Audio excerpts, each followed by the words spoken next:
क्या तुमने कभी किसी अपने को खोया है? एक ऐसा इंसान जिसके जाने के बाद तुम्हें खुद अधूरा महसूस हो रहा हो। एक ऐसा इंसान, एक ऐसा पर्सन जो तुम्हारे दिल के इतना ज्यादा करीब हो कि उसके जाने के बाद तुम्हारी जिंदगी बेरंग सी हो गई हो। एंड आज की कहानी भी कुछ ऐसी सी है।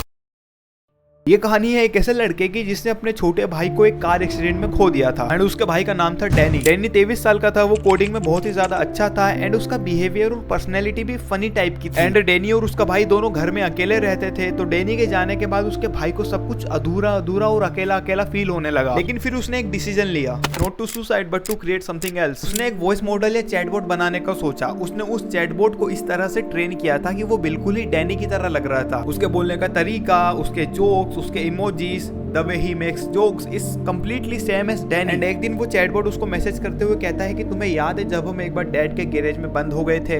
It sounds very normal, but जो डैनी का भाई था वो इस चीज को देखकर बहुत ही ज्यादा घबरा गया और बहुत ही ज्यादा डर गया, क्योंकि उस चैटबॉट को ये सब बातें बताई ही नहीं गई थी। लेकिन फिर वो इन बातों को कैसे कह पा रहा है। एंड जब उसने ये चीज उस चैटबॉट से पूछी कि तुम्हें ये बात कैसे पता है, तो उस चैटबॉट ने रिप्लाई किया कि जब तुम सपने में ये चीज को देख रहे थे तब मुझे पता चला।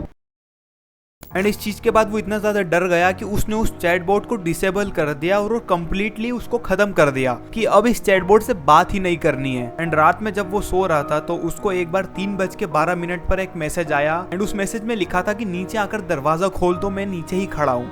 एंड ये मैसेज डैनी की तरफ से था। डैनी का मैसेज देखकर उसका भाई बिल्कुल ही डर गया एंड वो कंप्लीटली घबरा गया। एंड जैसे जैसे वो स्टेयर से नीचे जा रहा था उसका डर धीरे धीरे और भी ज्यादा बढ़ता जा रहा था।